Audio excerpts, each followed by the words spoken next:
Om Dakshinasya Samarambha Shankaracharya Madhyama Asmadacharya Paryanta Smarya Guru Parampara Shruti Smriti Purananam Alayam Karunalayam Namami Bhagavat Padam Shankaran Loka Shankaram Shankaram Shankaracharyam Keshavam Badarayanam Sutrabhashya Vande Bhagavantau Punah Punah Ishvaro Gururatmeti Murti Bheda Vibhagine Vyomavad Vyapta Dehaya Dakshinamurtaye Namaha Parijnanashrama Shri Guru Shankara Parijnanashrama Shankara Satguru Keshava Vamana Krishna Panduranga Ananda Parijnana Guru Satyojata Shankara Satguru Gurur Brahma Gurur Vishnu Gurur Devo Maheshwaraha Guru Sakshat Parabrahma Tasmai Shri Gurave Namaha Om Sahana Bhavatu Sahanau Bhunaktu Sahaviryam Karavavahai तेजस्विनावधीतमस्तु मा विद्विषावहै ॐ शान्ति शान्ति शान्तिः. So, in Narada Bhakti Sutras now, Maharshi Narada is talking about what are the things that can distract a bhakta from his connection with Lord, with Ishvara. And there are many obstacles that are likely to be there. And we saw also what are the things that should be done, what are the things that should not be done. From the 61st Sutra, Bhagwan Narada talks about the likely obstructions or obstacles that can be there during the connection with the Lord. Initially, before my bhakti becomes pakva, when that ananya bhakti happens, when there is that abheda bhakti of parabhakti, then there is no question of my falling away or slipping away. But when my bhakti, my connection with the Lord is still in the process of maturing, there are possibilities that I may be pulled away, distracted, and then distracted by many things. So in the 61st Sutra, Bhagwan said, Lokahanau chinta na karya nivedita atma loka vedashilatvat. So he said, Lokahanau chinta na karya. Don't worry about what happens in the world. What is the loss? What will be my loss? What will be somebody else's loss? Will I be losing something? Will I be gaining something? Will I be able to maintain whatever I have gained so far or what I have acquired so far? All these things are all the time there. The fear of losing something is all the time there.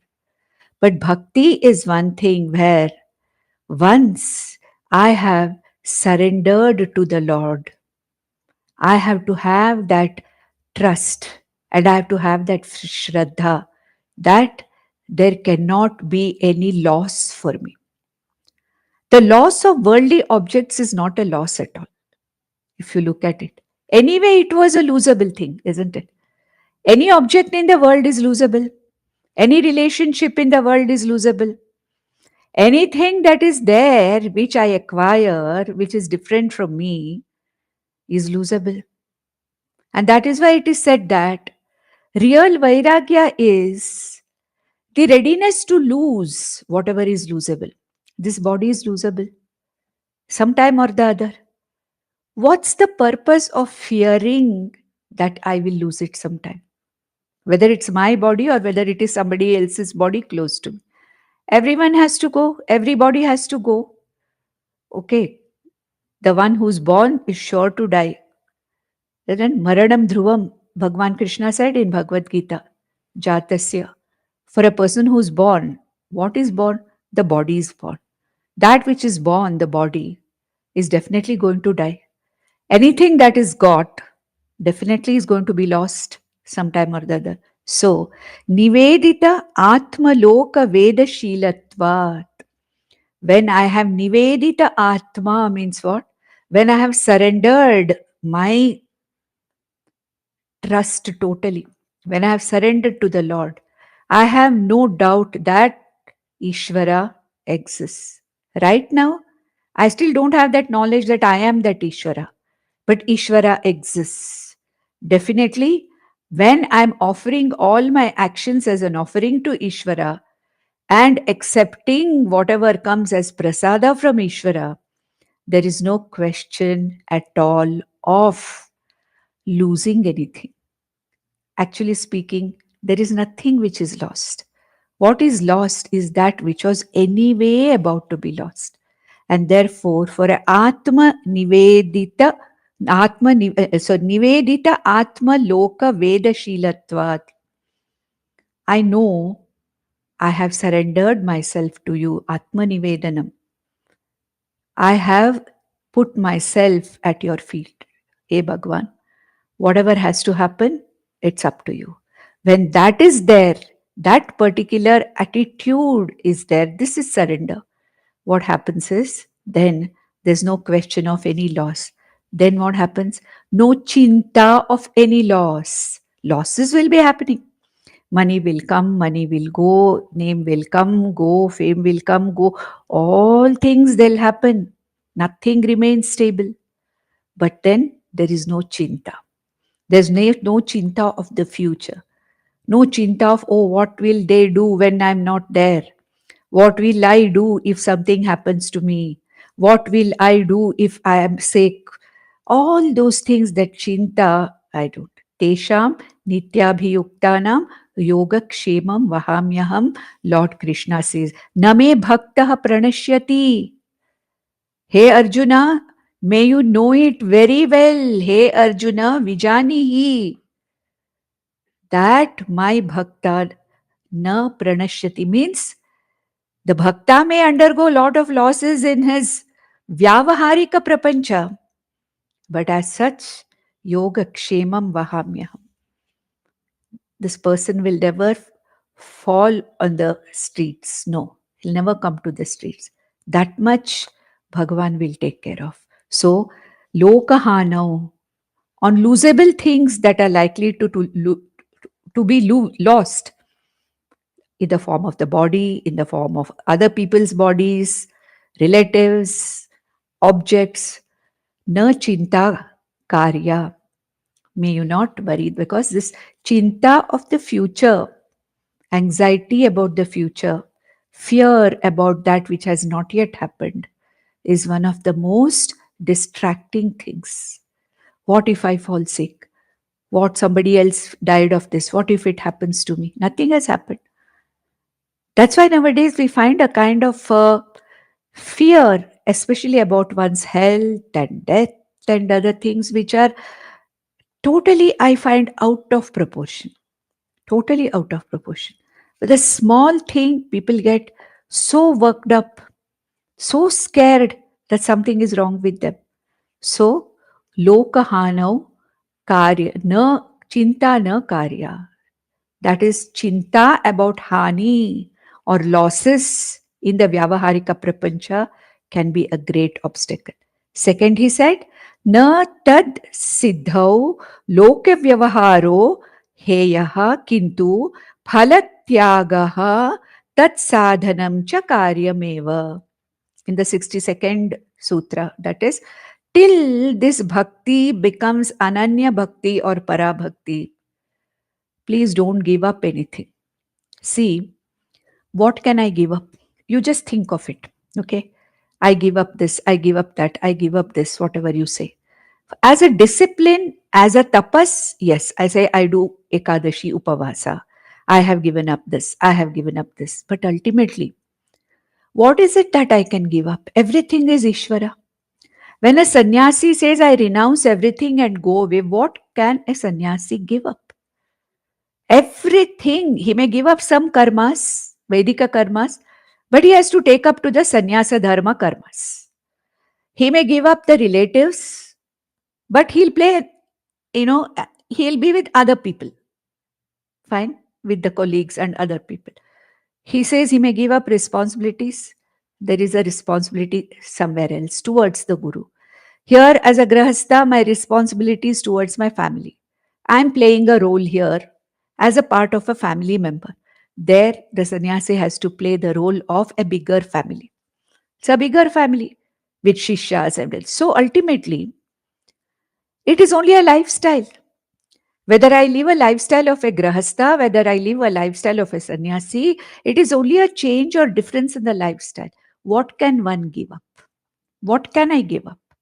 Everything is Ishvara. Where will I give up and what? If I give up the idea that the Jagat is Satyam, that is enough. Wherever I am, it is Ishvara. Whether I stay in the family and take up the role of a, grahastha, fulfilling my responsibilities, that's also Ishvara. So what can I give up? Where can I go? Every place is a abode of Ishvara. Where can I go? I want to leave everything and go away. Many people say that. I'm so fed up. I want to go, leave everything and go away. Fine. Rahasi sthitaha. It said, Lord Krishna also says, in Rahasya Deshe.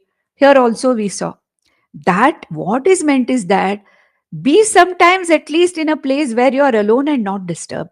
That's it. I leave this place and go. Where will I go? Again, wherever I go, it is Ishvara.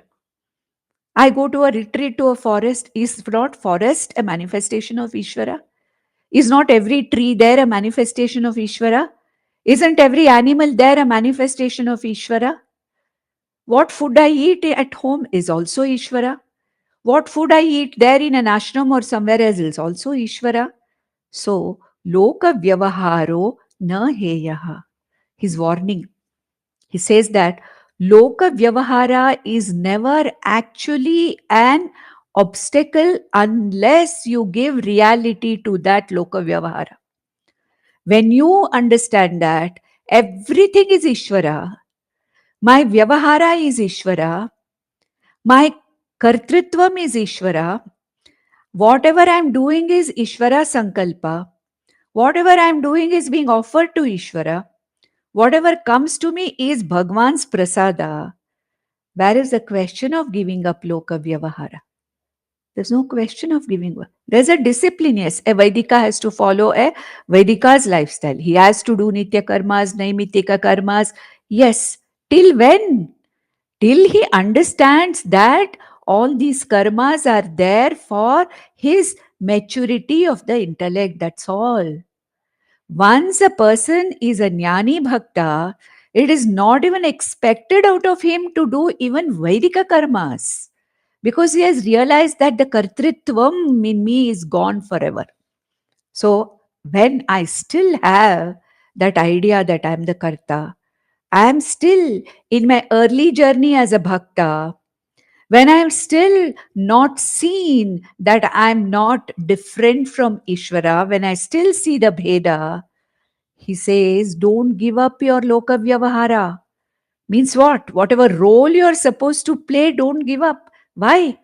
I may give up whatever I am doing and get involved in something else which is worse than what I am doing. As a bhakta, I say, I don't want to do this. 24 hours I want to sit and meditate. It's not possible. Am I prepared for that? Is my intellect prepared for that? Can I sit for 20 minutes in a day in Nididhyasanam?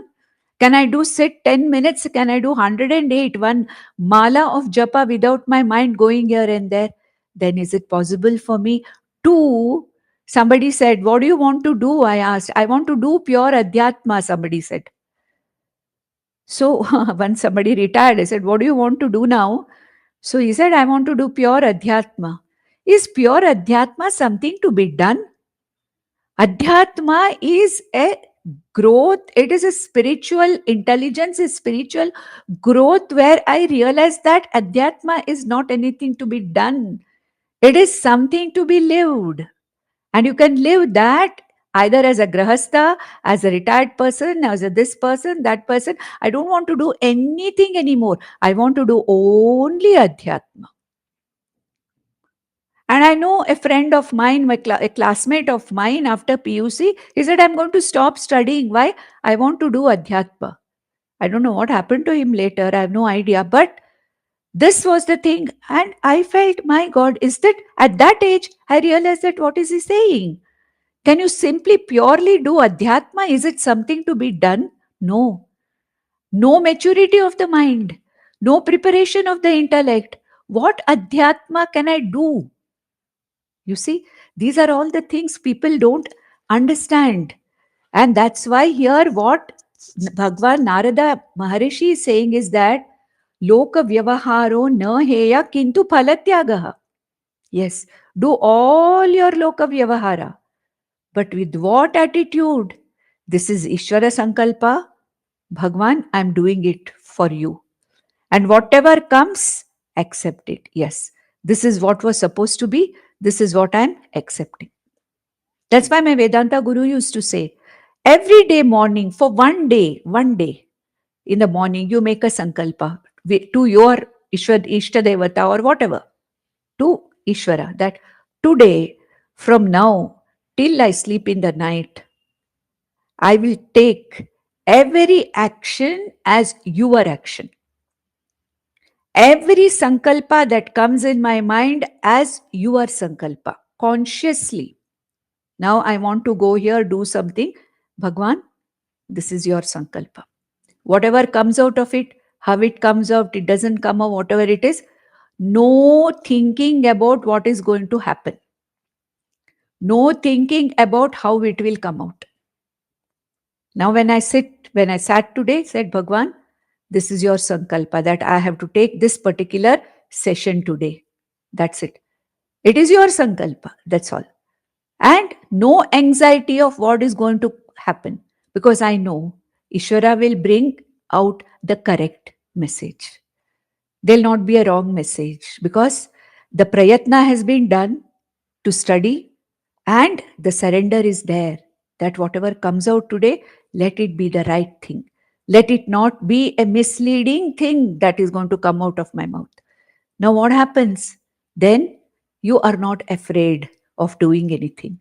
So loka karya vyavahara does not become a burden. So loka vyavaharo na heyah kintu phalatyagah tat sadhanancha karyameva. That is the only sadhana you have to do. What? Phalatyaga. How do you do phalatyaga? Intellectually. You can't take the phalam in your hand and throw away, because it is adrishta phala. Drishta phala is also there. Drishta phala means what? Now I am talking to you. That peace, that fulfillment that I am getting, conveying Narada Maharishi's Bhakti Sutra, that fullness, that is drishta phalam. Now I am experiencing it. But ultimately, at the end of this, how many people listen to it? How many people watch it? How many likes I have got? It doesn't matter to me. I don't even bother to see that. So, what it means is that phalatyaga means that I have done my duty. After this 1 hour of session, then I don't think of it anymore. It's over. I have done Ishvara's karya, over with it. What comes out of it? Yes, that is Ishvara prasada. So when you say that, tat sadhanam cha karyameva, this is the only sadhana for a bhakta. Phalatyaga, karma phalatyaga. Then we'll go to the 63rd sutra, which we started.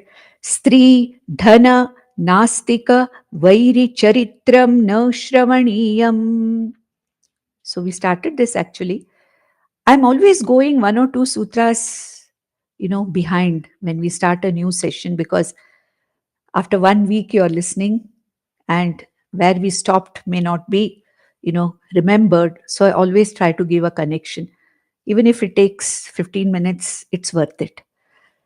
Now he says, Stri, Dhana, Nastika, Vairi, Charitram na Shravaniyam. Don't get involved in discussions about relationships. Stri stands for relationship. We should not take Stri as a very a derogative term, because there are so many Stri Charitras which are so wonderful in our own scriptures. Whether you take the Charitra of Gargi, the Brahmavadini, Charitra of Maitreyi, Yajnavalkya Samvada, okay? Then, like that, so many, Stri, Charitras, which will probably actually motivate you towards bhakti. So many saints, so many Stri saints. So, what is the meaning of Stri Charitram na Shravaniyam? We have to understand it very carefully. Any kind of discussion or involvement or a gossip or reading, something about relationships, it can cause distractions. Especially, the male female relationships, when we talk about it, can create distractions.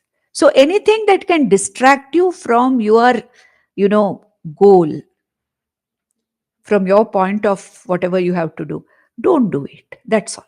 That's all he's trying to say. Sri Charitram. Dhana, discussing all the time about money. He made that much, she made that much, he bought a farmhouse, he bought 3 flats. Oh, this much worth of property he has. Why unnecessarily? Because I'm still not yet a mature bhakta. Comparison will be there. And incompleteness, apurnatvam may be still there in me. Raga dveshas may still be there in me.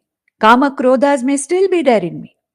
So, listening to all these charitras like this, like about how rich a person is, how much somebody is earning, okay, all these things about money, property. Many times we see this happening, especially when you go to the morning walks, you will find groups of people walking together.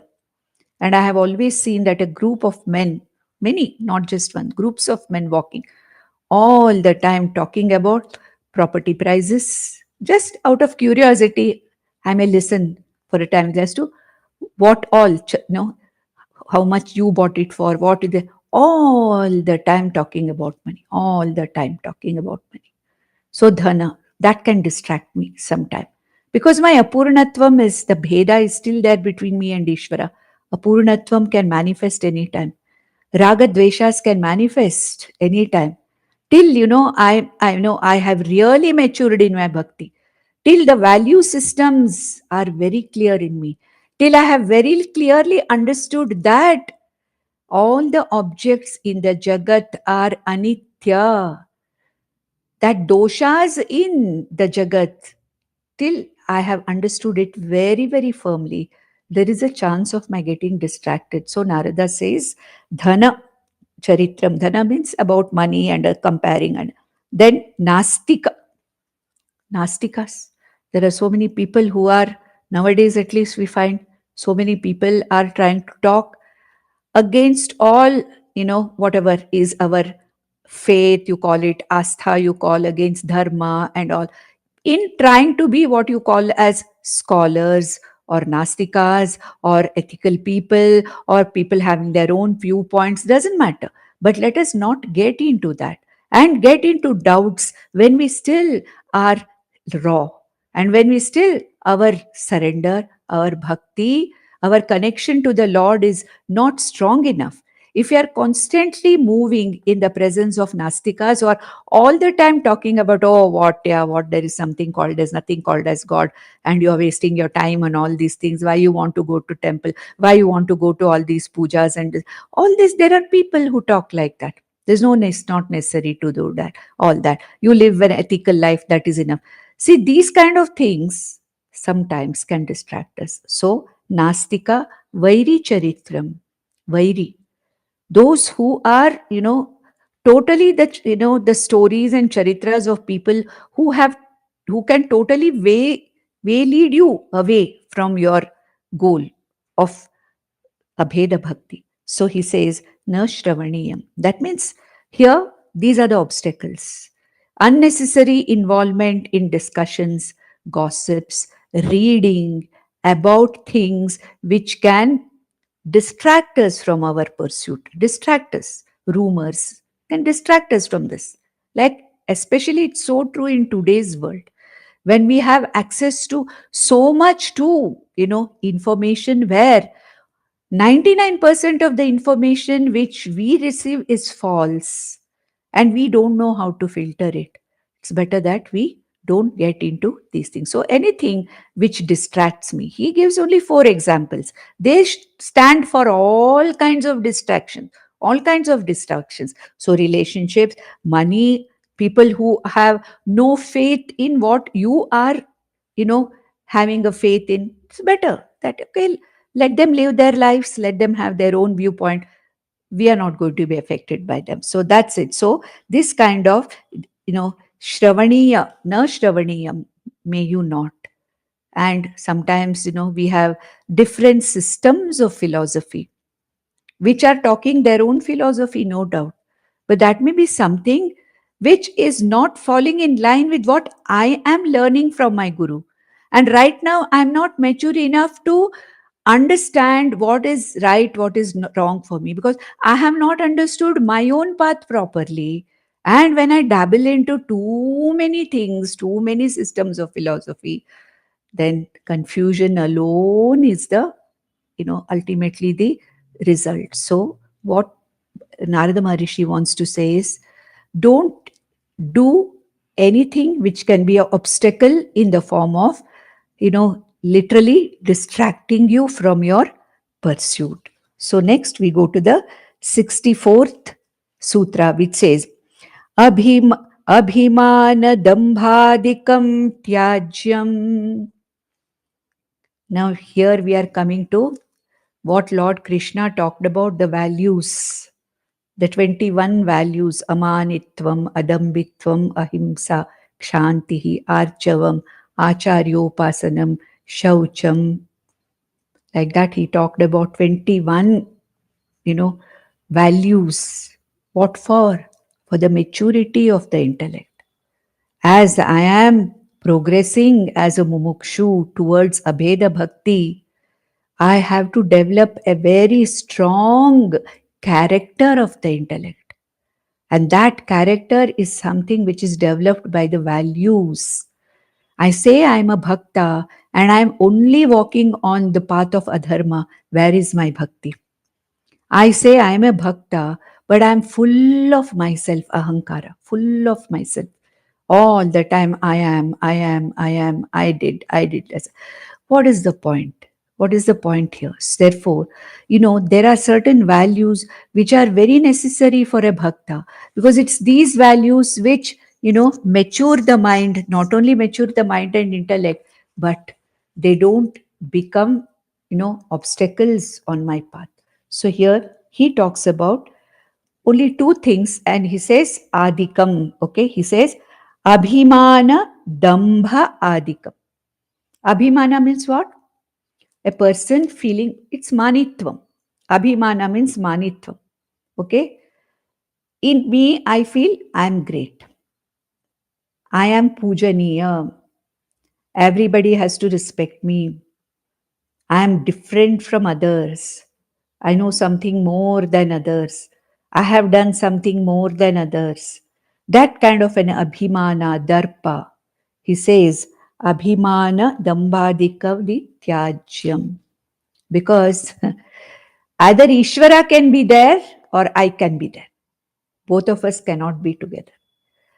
If if I am there as an ahankara, there's no place for Ishvara. If I want Ishvara in my life, with me, then there's no place for ahankara. Abhimana can be due to various reasons. What is normally said is abhimana or manitvam, a feeling of conceitedness about oneself, that I am great, I am different, I am a cut above the others. I am far removed from the others. All the others are. This kind of thing can happen because of many things, it is said. One thing is janma. It's given, in the Shastra, janma. I am born in such and such a family. I am born in this particular family. So, janma abhimana, that I belong to this particular. Then he says, Aishwarya or Adhikara Abhimana. Adhikara. Okay. I am the son or daughter of the minister of, I am the son and or daughter of the chief of police. Okay, that kind of a thing. Like, trying to get connections with, sources of adhikara or aishwarya. In the sense, I have so much of control. I have got so much of adhikara. You can see any of our modern day politicians, the darpa and ahankara, abhimana, they have because of their aishwarya. Aishwarya means overlordship or adhikara. So, janma, because of janma, one can have darpa.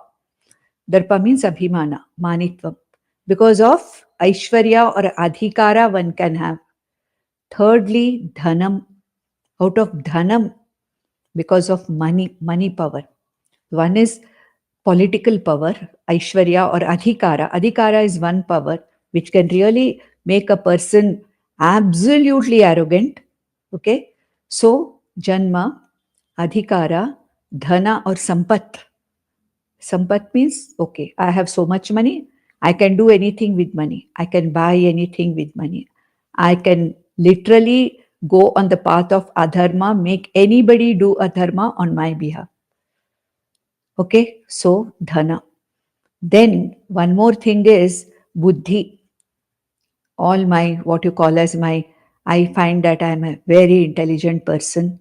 Scholarship, vidvat, intelligence and scholarship, vidvat. I've got so much vidvat. I'm a scholar. I have studied so much. Okay, so that is also there. Okay, as a vidvat scholarship, that also is something which can make me have darpa. Okay, then yavvanam. Okay, youth, that darpa, abhimana of youth. Oh, I can do anything. And beauty. Oh, I'm young and beautiful. And imagine if more than 2 or 3 of these are there, you're born in a very powerful family, you have adhikara, you have money, you have youth. Just imagine what it will be. Isn't it? So, like this, like a darpa or abhimana, a raja can have, a leader can have because of his adhikara. Janma, born in a Sreshta family. Oh, my grandfather was so and so. So I also carry that reflected glory. So abhimana can be because of all these things. Sometimes there can be abhimana for nothing at all. For no reason, I find myself to be something above everybody else. I feel I can talk to people the way I want, I can behave the way I want. I want that Yukre swasmin pujaniya bhavana. That is, I am something that I have to be worshipped, I have to be, followed by everybody. That kind of a feeling, that, that conceitedness, that abhimana, ahankara, tyajyam, it has to be given up. Otherwise, there is no place. There is no place for two people here. There is only place for either me or Ishvara. Either Ahankara is there or Ishvara is there. Both of them cannot be there. When I say, hey Bhagwan, come and be in my heart, Bhagwan says, you are so full of yourself. Where is the place for me in your heart? Make some space for me. I'm there. I'm all the time there in your heart. What to do? You have pushed me out because there is too much of you here in your heart. So that is abhimana, dambha. Dambha means what? Whatever that manitvam I have got, no, I want to show it off. I want to show off either by words or by my actions. The way I dress, the way I carry myself, the way I behave with other people, the tone of my talk, the words that I use. That is what is called as the dambha. The way I project myself beyond what really I am. I am nothing, but I have got that ahankara because of so many other things. It's just that I am in that particular situation. I show my abhimana, I show my ahankara, my darpa, And then not only it's in my mind, ahankara, when it starts manifesting in my behavior, then it's called as dambha. That is very, very visibly, I start showing that I'm something. I'm beyond all of you people. That kind of a show off, the way I talk by tone. So he says that is here amanitvam and adambitvam is talked about. Now there are so many. When you go to this 16th chapter of Bhagavad Gita, from the 4th or 5th onwards, when Asuri Sampatti is being talked about, all these things are talked about.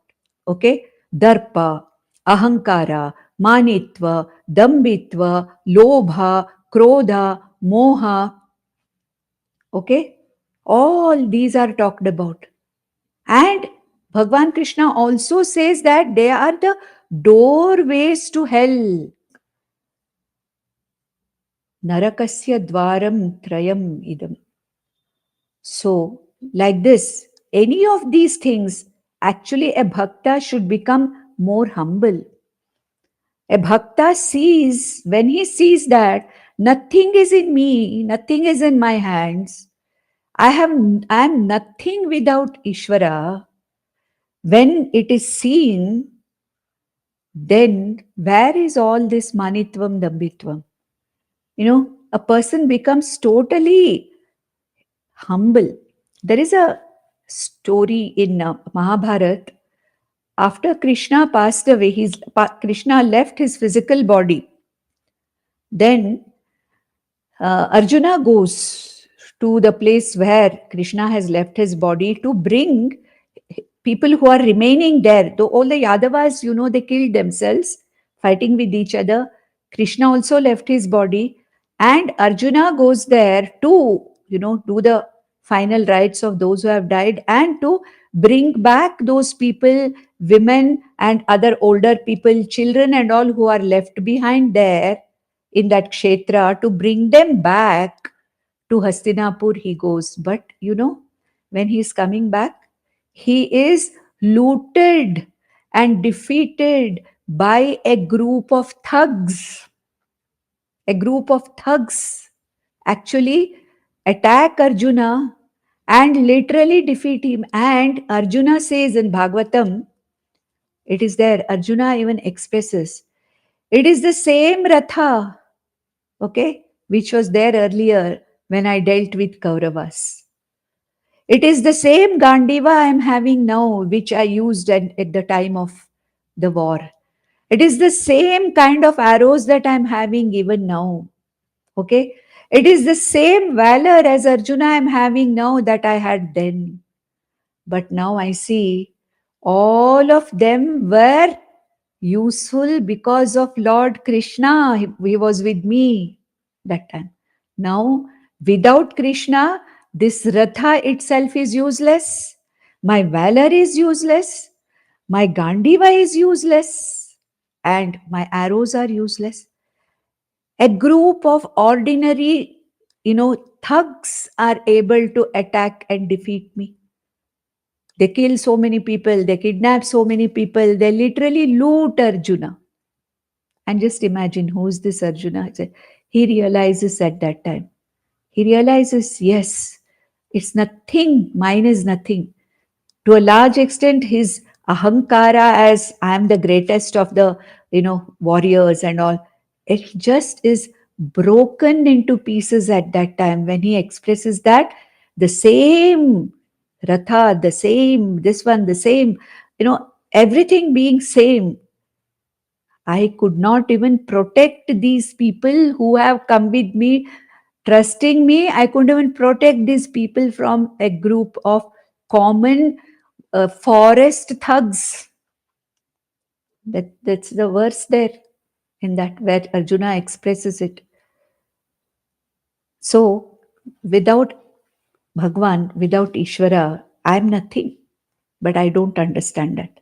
My manitvam, my dambitvam, my himsa in various forms, physically, verbally, emotionally, himsa, I can thought, my So much of himsa because I don't have place for Ishvara. And gradually, when I understand that these two cannot coexist, then I start slowly letting go of them. And there is more and more Ishvara in my life. That is why gurus say, bring more and more Ishvara into your life. Bring more and more Ishvara into your life. So that there is less and less and less of you. And the less and less and less of you, you become a perfect instrument in the hands of Ishvara. Otherwise, if I have a doubt and if I say, Bhagwan, I'm also there, you are also there, no, that is not possible. So if you don't want any obstacles, biggest obstacles, they are basically the inner obstacles. All those other things we talked about in the previous 2-3 verses were Bahiranga, that is Shuddhi. Like, don't, keep any Sangha with the Duratmas. Don't get into this, don't do that, don't leave your Vyavara, don't be idle, don't. All that is Bahiranga sadhanas. But Antaranga sadhana, where all those things which are, working against me, all these things, Manitvam, Dambitvam, Himsa, okay, Putra Dara Dishu, too much of entanglement, too much of attachment. All these things, you go back to the 13th chapter and see that 7th verse to the 9th verse, the 21, all of them are your inner enemies. And unless those internal enemies are cleansed, there is no place for Ishvara. But here, Narada Maharishi gives only one or two. Adi, he says, Abhimana dambhadikam tyajyam. Dambhadikam. That means what? Etc. Abhimana, dambha, etc., etc., etc. Whatever is there in me, which is making me more of a ahankara individual, a separate individual. I am this, I am that. No. Yes, if that is there, then Ishvara cannot be there. And then in the 65th verse, Bhagwan Narada says, Tadarpita akhilachara hasan kama krodha abhimanadikam tasminyeva karaniyam. He gives, you see, Bhagwan Narada is so compassionate, says, as you're a traveler on the path of, moksha, you're a mumukshu, you're getting connected with Ishvara more and more. And in that journey, kama, krodha, etc. are likely to be there. No one is a perfect bhakta till I reach that jnani bhakta stage, correct? We all know that. Till the abheda bhakti is established in me, none of us are actually real bhaktas. And at that time in my journey, like whatever he has warned us of the obstacles, kama, krodha, abhimana, all these asuri sampat can creep in. It can leak in. And without our knowledge sometimes. Ahankara has a tendency of literally appearing from nowhere. We feel that, no, I'm very humble and listen. But how and when and where ahankara comes from the back door without even our knowledge, how it can just come and take over you is something which all of us have experienced. It can happen to anyone at any time. And therefore, what he's saying is, there are possibilities that even in my journey as a mumukshu, as a bhakta, as a karma yogi, as an upasana yogi, all these asuri sampats can creep in because the vasanas in the mind are so strong that all these can creep in. Then what do? Do you fight with them? Narada says, Tasminyeva karaniyam. You just surrender even those asuri sampat, asuri ideas, thoughts that come to your mind. Surrender it to that same Ishvara. Just like what? Tadarpita akhila charasan. Anyway, you are offering all your karmas as Ishvara Arpanam. Ishvara Arpana, Ishvara Arpanaya. You are putting all, this one I am doing, it's for Ishvara Arpanam. And in that, you are doing this loka vyavahara with Ishvara Arpana Buddhi, Ishvara Prasada Buddhya Phala Svikritihi. Still then, there are possibilities. There are times when this mana, dambha, raga, lobha, dvesha can creep into you. You don't have to feel sorry about it. You don't have to feel guilty about it. You have to just accept it. See how it is coming. I have to be aware. Very awarefully face that feeling and say, Bhagwan, I offer this also to you. That's it. Tasmineva karaniyam. Just offer that also. Yes, I am on this. Yes, I know. I'm doing this as an arpanam to you. But yes, today, right now, I'm facing a situation where suddenly I'm seeing my ahankara coming, strongly covering me, strongly doing the avaranam of my buddhi. I'm aware. I hand it over to you, Bhagwan. You deal with it. My negative feelings, but I should be aware of it. It's not simply it will not happen. I should be absolutely aware when the Asuri Sampat ideas are just creeping in, and I have to just be watchful and Bhagwan, this also I do Arpanam. I'm getting angry. Yes, I got angry just a few minutes ago because somebody had said something. I offer my anger at your feet. I saw something. I got very distracted by that. Different kinds of thoughts started coming to me. I offer it to you. That's it. A thought of adharma has come into my mind. I see it as a dharma. I offer it to you. Because you are the recipient of everything. Because Bhagwan Krishna says in Bhagavad Gita that I am the recipient of all the, the havis that you put, all the offerings that you give. That I am the bhokta of everything. Everything that you offer, I am the ultimate. Havir Bhuk, I am. I am the one who takes all the offering because I am the ultimate recipient or receptacle for anything that is offered.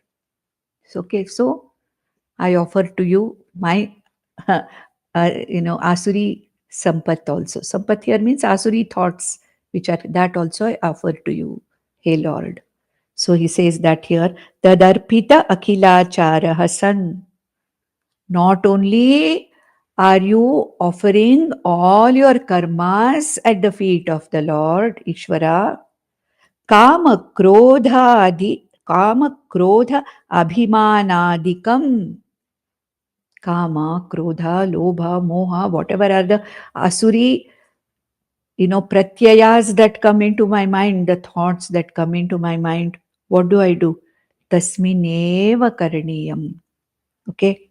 Arpitam. Tasmineva karaniyam means tadarpita akhilacharaha. He said tadarpita means I have offered all my achara, means all my vyavahara, all my karmas to him, and simultaneously as and when asuri pratyayas, thoughts, vrittis come into my mind, that also I offer to you, hey Bhagwan.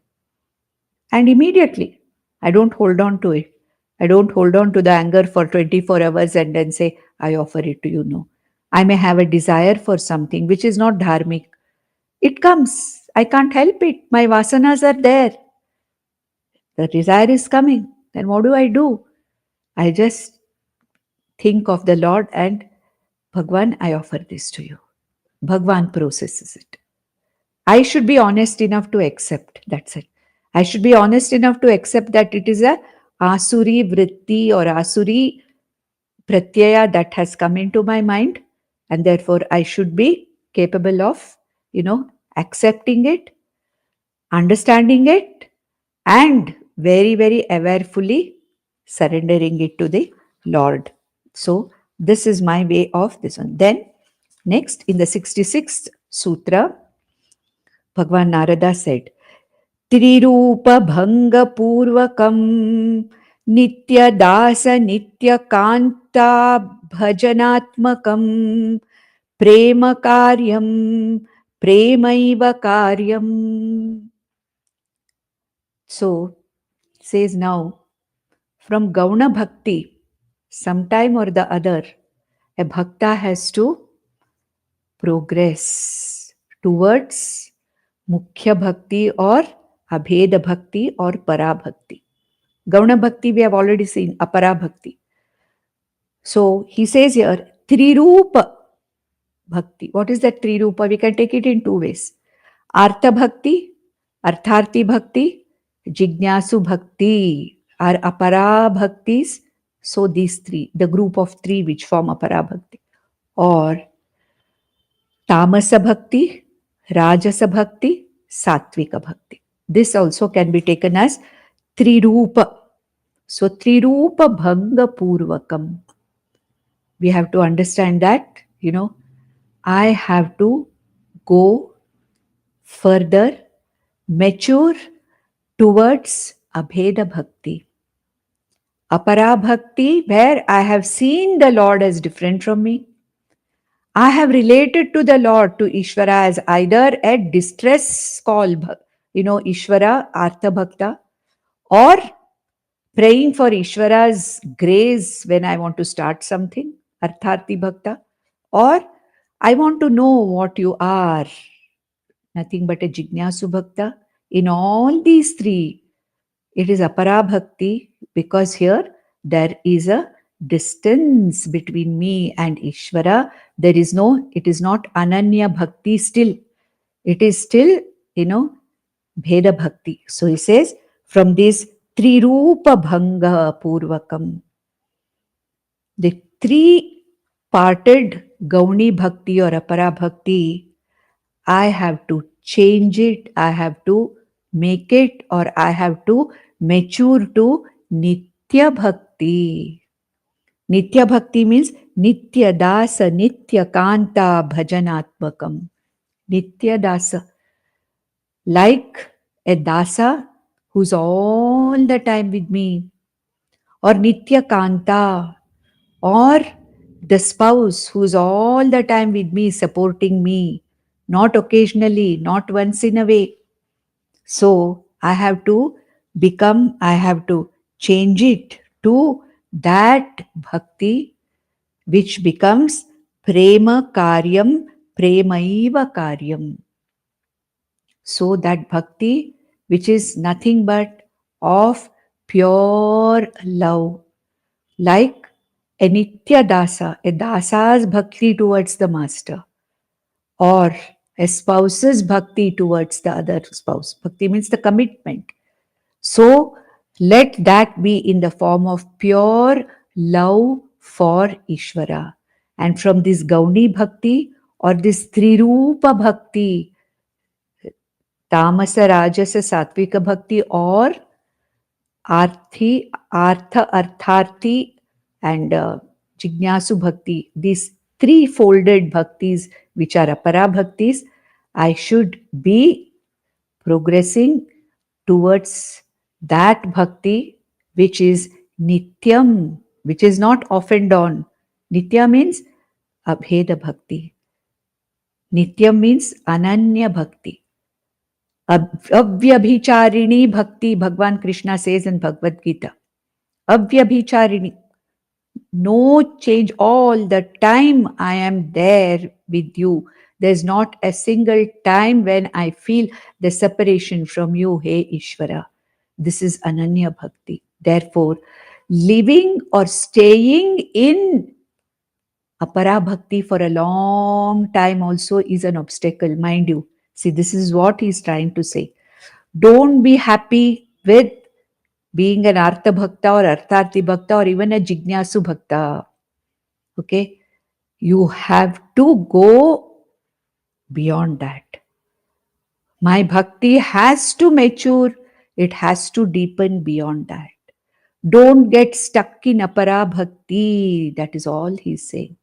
Apara bhakti is good till you are prepared for it, till your intellect is prepared for it, till your, amanitvadi, values are maturing your intellect. Yes. But the ultimate purpose of bhakti is ananya bhakti. Aham tvameva asmi. Tvam ahameva asi iti. That is the ultimate parabhakti. Till that, which is the parakashta paragatihi, nothing more to be achieved, nothing more to be done. Till that is reached, okay, I am still a Gauni Bhakta. Okay, I am still an Apara Bhakta. But then don't be happy being there. Don't be happy saying that, okay, I have Ishvara in my life. I have a good altar in my house. Every day I do the puja, sit there for 20 minutes, do my Nama Japa and come. Over. There it is over. After that, then I am different, you are different. No, let that not be there. Let the Gauni Bhakti or Apara Bhakti progress to Ananya Bhakti, because the Gauni Bhakti or Apara Bhakti also for a continuous period of time is an obstacle. It also has to be crossed over. So we'll stop with it. Nandantu sadhaka sarve vinashyantu vidushakaha avastha shambhavi mestu prasannostu gurus sada sarve bhavantu sukhinaha sarve santu niramayaha sarve bhadrani pashyantu ma kaschit dukhamapnuyat. Om Shanti Shanti Shanti. Om Tat Sat.